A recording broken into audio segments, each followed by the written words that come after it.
suffisant et la suffisance apporte ce qu'on appelle l'orgueil. Donc c'est pourquoi la vie, que tout ce que vous avez, on vous a donné ça. Vos diplômes, par exemple, on vous a donné vos diplômes. Voilà, mais quand je parle de diplôme, je ne dis pas que, mais il y a quelqu'un, le papier là, il y a quelqu'un qui signe ça et qui vous le donne, n'est-ce pas? Vos notes, les notes que vous obtenez, quand vous écrivez votre exercice, etc., il y a quelqu'un, quand on prépare sa thèse, il y a quelqu'un qui vous note, n'est-ce pas? Quand vous faites le doctorat, vous venez exposer devant les gens, voilà, faire vous présenter votre thèse. Il y a un jury, donc c'est quelqu'un qui vous note, c'est quelqu'un qui vous donne votre doctorat. Donc tout ce que nous avons ne vient pas de nous-mêmes. Il y a quelqu'un qui nous donne ça. C'est dans ce sens. Même si on fait des efforts, mais il y a toujours la main de l'autre. Voilà. Le travail, on vous donne ça. Vous voyez, c'est comme ça. Vos enfants, on vous donne. C'est la femme là qui a accepté de faire des enfants avec vous. Donc, par exemple, là, vous, si vous avez des enfants, c'est la femme là qui vous a donné des enfants. Et cette femme-là elle-même, c'est l'homme là qui lui a donné des enfants parce que l'homme là a accepté de coucher avec elle pour lui donner. Donc, nous ne sommes rien sans les autres. Nous ne sommes rien sans les autres. Seydou Badian, le malien, l'écrivain malien, Sous l'orage. Seydou Badian le dit dans Sous l'orage. L'homme n'est rien sans les autres. Il vient dans leurs mains. Quand nous naissons, nous venons dans la main des gens. Nous grandissons dans la main des gens. Et nous retournons, quand nous mourons, nous retournons dans la main des gens. C'est des gens qui vont nous enterrer. Donc les États aussi sont comme ça. Les États sont comme des personnes, comme des individus. Les États naissent. Ils grandissent, ils se développent, ils deviennent forts, ensuite ils meurent. Voilà, donc c'est comme ça. Donc il n'y a pas de honte qu'un État donne un coup de main à un autre qui ne sait pas. De grâce, sur la guerre en Ukraine, il ne faut plus tenir ce genre de propos. Sur le Messie, la libération, il vaut mieux ne pas en parler. Il ne faut plus dire la Russie n'est pas notre Messie. Mais si, la Russie est notre Messie. Il faut le dire, il faut reconnaître ça. Il faut donner à chacun sa part. À César ce qui appartient à César. Si la Russie n'était pas là, on n'en serait pas à ce niveau. C'est pas possible. Ibrahim Traoré ne vivrait plus. Tiani ne vivrait plus. Assimi Goïta ne vivrait plus. Et même Touadéra ne vivrait plus. C'est la Russie qui fait que ces gens-là soient encore en vie. Sinon, l'Occident les aurait zigouillés depuis comme ils ont zigouillé Kadhafi. Comme pour donner la leçon, comme pour zigouiller comme ils ont tué le président de l'Iran, tuer Thomas, etc. Donc, il faut donner à César ce qui lui appartient. Je comprends Kémy Séban, je comprends quand il dit ça. C'est parce qu'il reçoit des pressions. Les Occidentaux, dans leurs médias, l'accusent d'être un agent de la Russie. Ça, je comprends ça. Je comprends. Donc,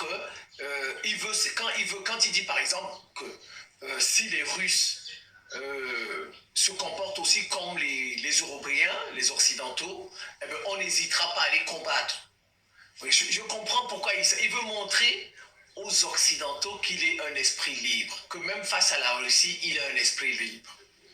Mais je dis non. Il n'a pas besoin, il veut faire plaisir au prolétariat occidental. Il n'en a pas besoin. Le mieux, tu leur réponds avec des arguments, avec l'histoire. Parce que nous avons besoin de la Russie. Sans la Russie, on ne serait pas où nous en sommes. Parce que les Occidentaux auraient éliminé tout le monde. Ils ont trouvé en face de le fer, ils croisent le fer, la Russie. C'est nous qui avons plus besoin de la Russie n'a pas besoin de nous. En tout cas, le degré de besoin de la Russie n'est pas égal au nôtre. La Russie a toutes les matières premières dont elle a besoin sur son sol. La Russie n'a pas véritablement besoin de l'Afrique. C'est nous qui avons besoin des capacités militaires de la Russie pour nous protéger. Comme vous voyez, ça se passe au Mali. Donc, venez tenir un discours comme ça à l'égard des Russes pour montrer aux Occidentaux qu'on a un esprit libre, que même face aux Russes, on est capable de leur dire des choses telles qu'elles sont. Mais je ne pense pas que ça, c'est pas bon. Le mieux, tu réponds aux Occidentaux avec les éléments d'histoire. Tu leur rappelles que Achille Mbembe travaille pour la France. Donc, Achille Mbembe est un agent de la France. Si moi je suis un agent de la Russie, Achille Mbembe est un agent de la France, il n'y a rien à dire. Souleymane Bachindiaï est un agent de l'Occident, on va dire ça comme ça. Felwine Sarr est un agent de l'Occident. Il y a Mamadou Diala qui est historien à Columbia de l'université. Ce sont des agents de la Russie parce qu'ils gèrent les ONG de promotion de la démocratie en Afrique financées par la France. Il faut le leur dire. Il faut le leur dire. Donc, je reprends. Suleiman Bachindia est un agent de l'Occident. Mamadou là est un agent de l'Occident. Fenry, ça sont des agents de l'Occident. Bon. Christophe Fomonio, le Cameroun est un Je vais arrêter là. Bon. Bah écoutez, bonjour à tous. Djoubian, c'est mon surnom sur le net. Je suis accessoirement, mais accessoirement seulement spécialiste de la France. En revanche, je suis un panafricain authentique, un panafricain très convaincu et très convaincant. Ça, c'est un frère camerounais, panafricain authentique, Simon Paul Banjo, je crois qu'il s'appelle. Bon, je regardais de temps en temps ses vidéos, puis après j'ai mis un petit pause, parce que ça dépend des périodes. Et je dois dire que là, il a fait une brillante vidéo, intervention, argument, toujours argument, pour dire à Kémy, il faut arrêter. Et il a pleinement raison. Là, je souscris, j'adhère à tout ce qu'il a dit, à 1000 pour 1000, c'est vous dire. Parce que j'ai rien à ajouter à ce qu'il a dit. Je vais juste donner mon point de vue tout naturellement, mais en réalité, il a tout dit sur la réaction qu'a souvent Kémy par rapport à la Russie. Si vous regardez toutes mes vidéos, moi j'ai un slogan simple. Je dis quoi? Je dis, Monsieur, Son Excellence Vladimir Poutine est un homme providentiel. C'est d'abord un homme providentiel pour son peuple, le peuple russe, et puis c'est un homme providentiel pour tous les pays qui veulent sortir de l'impérialisme, qui veulent sortir du colonialisme et qui veulent sortir de la France-Afrique. Voyez-vous? Donc je ne peux pas être plus clair sur le soutien que j'apporte à la Russie et à M. Vladimir Poutine. Très clairement. Voyez-vous? Donc c'est vrai que le jeune frère Kémy Séba, que je connais, qui me connaît, on se connaît très bien. Parce que au fond, ces derniers temps, on n'a plus contact. Je vais vous dire, rapidement, à moins que je l'ai déjà dit dans mes vidéos passées, en fait, on se connaît maintenant depuis combien? Avant qu'il aille s'installer au Sénégal. Voilà, avant qu'il fasse son retour, son comeback en Afrique. Voilà. On se connaît ici à Paris. Et puis, on a eu l'occasion d'aller manifester ensemble dans Paris quand il a fait des appels et tout. On a été marcher, notamment quand, à l'époque, il le dit même souvent dans ses interviews, il y a eu l'agression des, comment on appelle ça, des Africains éboueurs par les jeunes excités, là, bêtards ou je sais plus quoi. Là, bon. Donc on a été marcher. On a marché, on a été même jusqu'au commissariat non loin de la place de la Bastille. Donc voilà, on se connaît très bien. Et il est même venu me voir à 2 reprises sur mon lieu de travail. Il est venu plusieurs fois, mais il y a d'autres fois il venait se promener. Mais là, 2 fois comme ça qu'il était venu, on a eu l'occasion de discuter longuement. Et donc voilà. Qu'est-ce qui se passe? C'est qu'en fait, Kémy a tendance... Et moi je lui dis, il a un problème avec la Russie. Et je lui ai dit, voilà, il faut que je continue mon déroulement. En fait, on s'est au téléphone, on échangeait lui et moi au téléphone sur Telegram. Bon. La dernière fois qu'on a parlé, c'était, je lui ai dit, écoute, je ne comprends pas pourquoi tu prends Juan Branco comme avocat. Il me dit, frère, tu sais, comme les gens m'accusent d'être raciste et machin et tout ça, anti-blanc, donc c'est pour ça que lui, c'est un petit blanc, donc comme avocat, bon, mais voilà, ça fait l'affaire. Et je lui ai dit, écoute, moi, je pense que Juan Branco, doué de sa génération, si on veut, mais c'était un homme du système, c'était un garçon du système, c'était un fils à papa. Voyez-vous? Il a pour parrain, ni plus ni moins qu'un certain Jacques Attali. Et quand je dis ça, c'est pas au sens figuré, c'est au sens réel. Voyez-vous? C'est-à-dire que les parents de Juan Branco sont des amis à Jacques Attali. Donc quand il naissait, voilà, tout banal. Voilà. Bon. Et donc, quand on sait ce que représente Jacques Attali dans ce pays, ce sont les faiseurs de rois, comprennent qui veut, comprennent qui peut. Il a été conseiller de Mitterrand, ensuite il a conseillé Nicolas Sarkozy, il a conseillé Hollande, il a conseillé tous les présidents de France. Il a d'abord démarré avec François Mitterrand. Donc je dis, mais écoute frère, je ne comprends pas. Lui me dit non, non. Je lui dis, écoute, à vrai dire, il y a 20 ans de cela, 15-20 ans, tu aurais choisi, je pourrais comprendre. Mais aujourd'hui, prendre Juan Branco comme ton avocat, t'as pas besoin. On a échangé, lui et moi. Voyez-vous?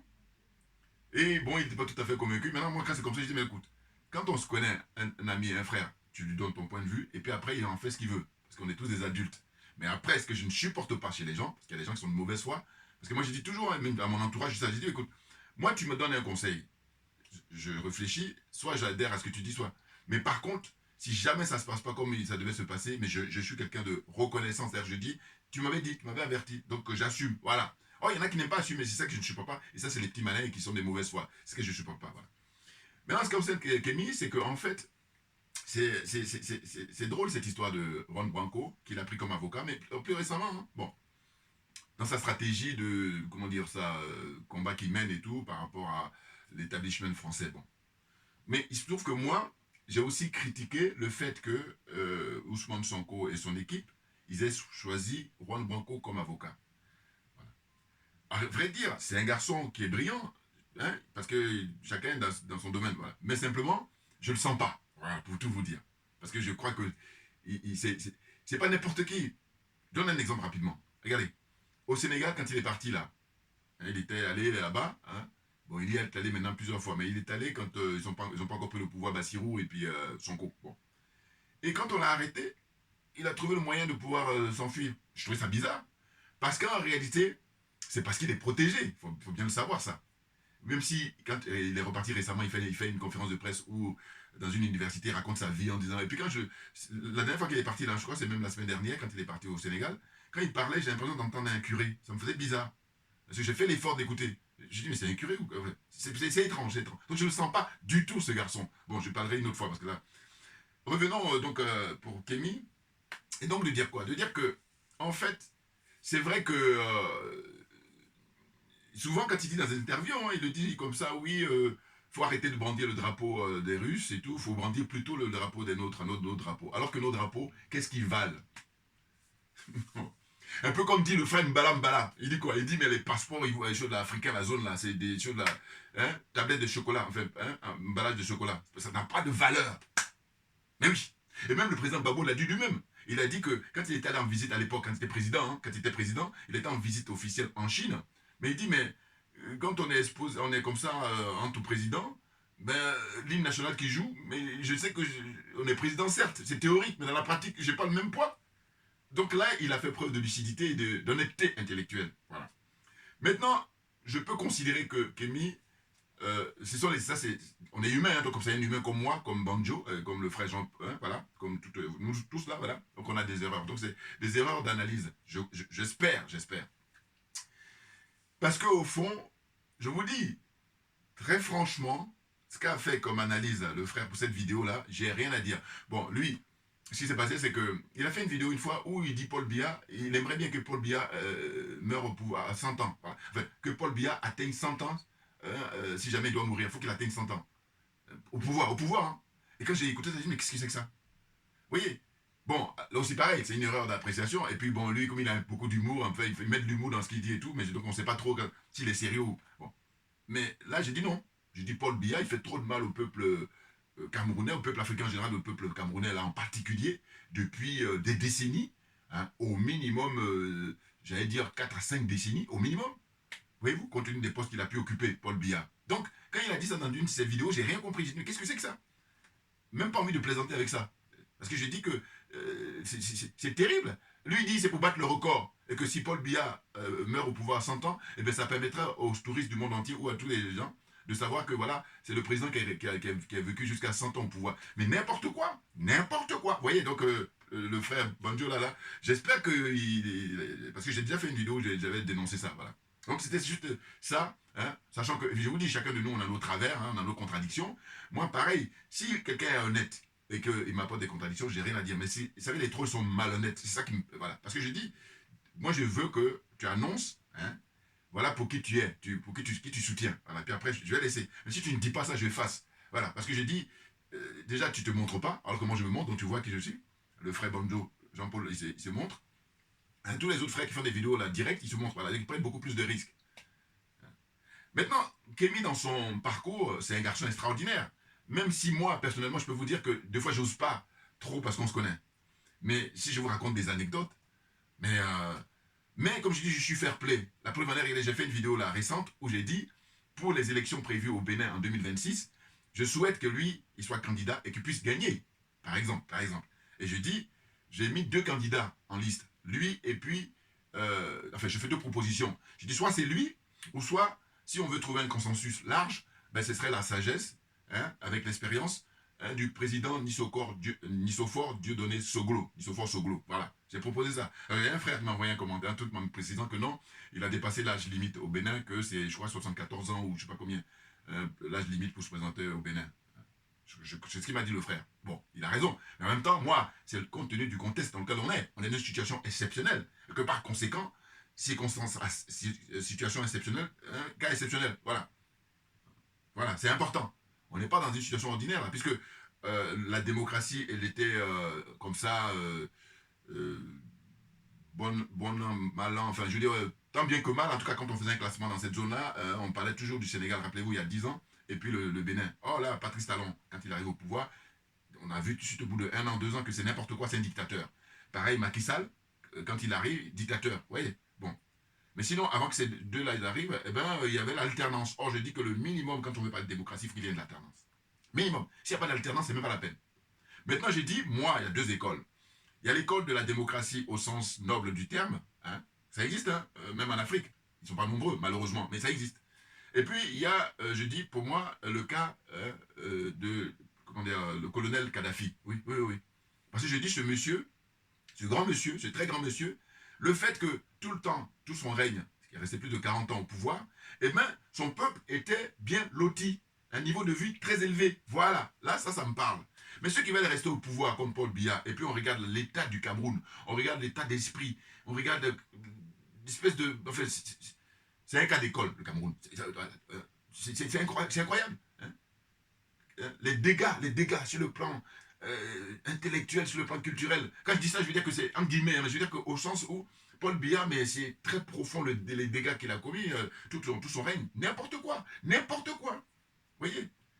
Et quand on sait que, justement, le colonel Kadhafi, de son vivant, il a décidé de, si jamais on ne l'assassinait pas, de mettre la banque africaine là-bas, comme il voulait une monnaie unique africaine. Donc ça, le siège aurait été au Cameroun. Mais moi, quand j'ai appris ça, je me suis dit, mais c'est quelque chose historiquement qui est énorme. Mais pour quelle raison Paul Biya n'a pas levé le petit doigt quand on assassinait le guide libyen? Parce qu'il y a des présidents qui se sont prononcés. Mais Paul Biya n'était pas dans la liste. Hein. Et ils ont été menacés par Nicolas Sarkozy à l'époque. Oui. Donc, je veux dire que, en fait, c'est pas possible pour moi. Non. Il y a des minimums. Si tu veux te définir comme un dirigeant panafricain qui occupe le poste, il faut que tu respectes, il faut que le peuple soit ton patron. Voilà. Allégeance au peuple, rien qu'au peuple. Voilà. Dès lors, tu es là au service du peuple. Là, tu assures ce minimum-là. Mais autrement, en quoi tu es panafricain? Parce que tu finances, tu donnes de l'argent à l'Afrique Média. Mais je dis, mais à cette logique-là, il suffit que M. Alassane Ouattara, qui a aussi beaucoup d'argent, il donne à l'Afrique Média, vous avez dit qu'il est panafricain. Non, ça n'a pas de sens. Moi, je me veux sérieux, et puis je dis, je suis quelqu'un dont la religion, c'est la vérité et la justice. Donc voilà, hein, je ne vais pas tourner autour du pot. Vous comprenez? Donc là, c'est ça la discussion qu'on a. Et bon, il est sincère, hein, le frère, parce que quand il fait des remarques comme ça à Kémy Séba, c'est quelqu'un qui respecte, donc c'est pour ça que je prends en considération ses critiques, parce qu'il n'est pas dans une démarche de démolir, non, non, non, il est dans une démarche d'une, comment dire, réflexion constructive, de donner même des conseils. Pourquoi? Parce que voilà, c'est ça, là, j'allais dire le sport intellectuel. Hein. Le jeu intellectuel, c'est apporter des arguments, des idées, la réflexion, toujours, toujours, mais oui. Parce qu'au fond, on pourrait considérer que Kémy est un peu comme, vous savez, le conducteur qui n'a pas assez de recul. Donc voilà, parce qu'il est sur le terrain en permanence. Donc voilà. Alors que là, nous autres qui sommes là un peu éloignés, voilà, on a un peu de la distance. Voilà, c'est ce que fait le frère camerounais, panafricain, Jean-Paul Pambandjour, là. Bon, très clairement. Mais oui, si le président Vladimir Poutine, si la Russie n'était pas là aujourd'hui, au XXIe siècle, mais en fait, on pourrait s'en sortir, mais ça va être difficile. Parce que regardez, quand bien même la Russie, regardez la situation dans laquelle on est. Regardez l'attitude des gens comme Patrice Talon. Hein? L'attitude de M. Alassane Ouattara. L'attitude de Macky Sall, bon, qui n'est plus là. Quand même, faut qu'ils aillent le chercher, lui, Macky Sall, parce qu'il a du sang sur les mains. Voilà. Hein? Tous ceux qui ont du sang sur les mains, il faut aller les chercher à un moment ou à un autre. Sinon, c'est trop facile. Sinon, ça va recommencer. Hein, ça, c'est pas compliqué, c'est naturel. Voilà. L'impunité, ça conduit à ce qu'on va recommencer. C'est naturel. Voilà. Je n'ai pas d'autres arguments à ajouter là-dessus. Voyez-vous? Donc, ce que ça m'inspire, c'est que Kémy, quand il a tendance comme ça, toujours à dire oui, les Russes ne sont pas nos messies, enfin, voilà, je comprends pas, je me dis, mais c'est quoi toi? D'ailleurs, si vous regardez mes vidéos, vous allez voir que je le dis souvent, je ne disais pas son nom, mais je disais, il y a des frères, mais c'est de lui que je parlais, entre autres. Parce que lui, il est très connu, Kémy. En disant, mais pourquoi ils ont besoin de se justifier? C'est-à-dire que je dis, si on se veut être des gens libres, eh ben, on fait ce qu'on veut. L'histoire de dire que oui, mais si vous nous quittez, nous, les Français, après vous allez vous avec un autre maître. Alors, ce qui est bizarre, c'est qu'avant que la Russie n'arrive, Les Français, jamais, hein, ils parlaient jamais de dire qu'ils étaient maîtres. Vous voyez? Observez bien, concours d'honnêteté intellectuelle. Hein? Observez bien. Donc, ils sont dans une situation comme ça où, un autre exemple, euh, j'ai dit, c'est quand la Russie arrive maintenant sur le terrain, bon, encore que la Russie c'est ancien, mais la Russie, comme ils n'ont pas un esprit colonialiste, comme ils n'ont pas un esprit impérialiste, en tout cas vis-à-vis de l'Afrique, eh bien, ça fait qu'il y a une différence essentielle, une différence très importante. C'est même pas comparable. C'est le jour et la nuit, voilà. Hein. La Russie, hein, de Poutine, Vladimir Poutine, et puis, comment dire ça, même historiquement, et puis les adeptes de l'OTAN, ça n'a rien à voir. Vous voyez, eux, c'est des prédateurs. Eux, je dis même que je vais plus loin, ils ont l'apparence d'êtres humains, mais ce ne sont pas des êtres humains. Bouya, là, on avance. Ah, non, vous savez, moi, je donne pas autour du pot. Les choses sont claires. Donc, j'ai dit, ce à quoi ça me fait penser aussi, c'est que le frère Kémy, il oublie, alors qu'il est très cultivé. Bon. Qu'est-ce qui s'est passé aux États-Unis? Les frères américains, à un moment donné, quand ils ont adopté la nation of Islam, c'est pour faire face à cette, comment dire ça, suprématie blanche, catholique, enfin, en tout cas, chrétienne, voilà, hein, qui leur fait du mal depuis des siècles, à les transformer comme des animaux, même pire que des animaux. Et c'est ainsi que Malcolm X, et puis tous les camarades de lutte là-bas, même Mohamed Ali, le grand texte, hein, Elijah Mohamed, tout ça, hein, ils ont pris comme religion la nation of Islam. Mais ça, c'est pour défier le pouvoir blanc chrétien. Voilà. Donc là, ce qui se passe aujourd'hui au XXIe siècle, alors qu'au XXe siècle aussi, et puis même les siècles, parce qu'on a appris que c'est grâce à la Russie que l'Éthiopie n'a pas été colonisée. Mais c'est pas rien. Enfin, mais c'est pour ça que des fois, je dis, mais pourquoi il y a besoin de vouloir se justifier vis-à-vis de ces gens-là? Donc, quand on regarde les ardoises, quand on regarde leur passé, mais c'est monstrueux pour nous, les Africains. Ils sont à l'origine de nos malheurs. Alors, attention, nous sommes d'abord les premiers responsables. Hein? Moi, je dis, comme je me veux honnête intellectuellement, je dis, voilà, nous sommes les premiers responsables, et après nous, c'est eux, les adeptes de l'OTAN. Voilà. Clairement. Vous voyez? Donc, j'ai dit, mais il ne faut pas comparer. La fin de l'apartheid, c'est la Russie qui a aidé Cuba, puisque c'est Cuba qui a fait comment dire, lever l'apartheid. Hein. En tout cas, pas seulement Cuba, mais Cuba a joué un rôle. Mais il y a des Cubains qui sont morts. Oui, pour libérer l'Afrique du Sud. Oui, 40 ans d'apartheid. Mais j'ai toujours rappelé, je dis, je vous encourage à regarder le documentaire hein, Cuba, l'Odyssée africaine. Voilà. Documentaire, c'est pas. Parce que c'est suite à ce documentaire-là que j'ai dit, mais waouh! Nous, quand on n'avait pas assez de recul, on croyait que c'était les concerts qui étaient organisés à Wembley, machin, libérer Mandela. Non, non, non, non, non, non. Dans ce documentaire-là, tout est dit. Ouais. Très bon documentaire. Cuba, une Odyssée africaine. Voilà. Excellente, excellent. Le document, il est excellent. Il est excellent. Ah oui.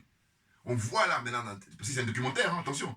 Il y a comme ça la confrontation entre Fidel Castro qui reste dans son bureau à la Havane. Et puis il a un bras de fer avec les racistes néo-nazis blancs là-bas en Afrique du Sud. Pour ne même pas dire l'OTAN. Il est le grand leader cubain. Ouais. C'est pour ça que je dis que son père repose enfin que son âme repose en paix plutôt. Fidel Castro. Oui, oui, oui.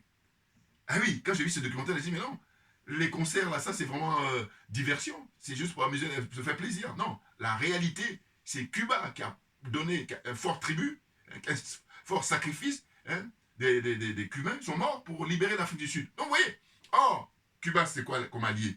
Mais c'est la Russie, c'est l'Union soviétique. Voilà. Donc franchement, c'est vrai, Kémy, j'ai des fois quand il parle et puis tantôt l'histoire des drapeaux, mais les drapeaux, pour pouvoir être fier, il faut encore faut-il qu'on soit libre. On n'est pas libre. Donc, moi dans mon analyse, je dis que là on va considérer que nous sommes dans une période transitoire et que c'est nécessaire de brandir les drapeaux russes. Mais absolument, plus que jamais. Non mais de quoi?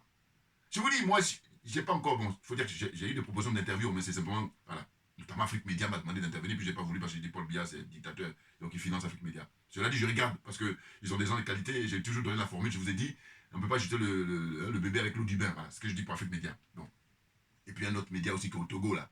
Hein, New World TV, voilà. Pareil, eux, ils ont le dictateur, comme il y a Simbela, père et fils, et puis ils vont critiquer tout le monde sauf lui. Non, non, ça ne tient pas la route. Moi, c'est compte tenu de cette incohérence, compte tenu de cette comment dire, malhonnêteté intellectuelle, c'est pour ça que je dis non, non.